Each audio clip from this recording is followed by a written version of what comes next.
ଆଜିର ଅମୃତବାଣୀରେ ସମସ୍ତଙ୍କୁ ମୋର ସ୍ୱାଗତ ଜଣେ।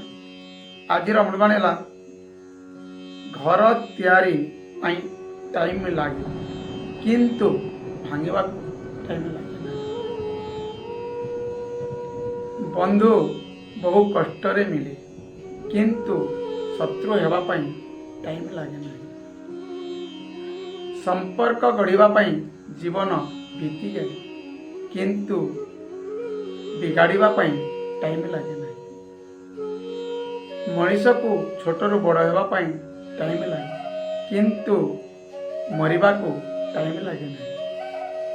ସବୁ ପ୍ରକାର ଏ ମଣିଷ ଜୀବନରେ ଆସିଥାଏ କିନ୍ତୁ ଟାଇମ୍ ବିତିବାକୁ ଟାଇମ୍ ଲାଗେ ନାହିଁ। ଏଇଟା ଥିଲା ଆଜିର ଅମୃତବାଣୀ। ଜୟ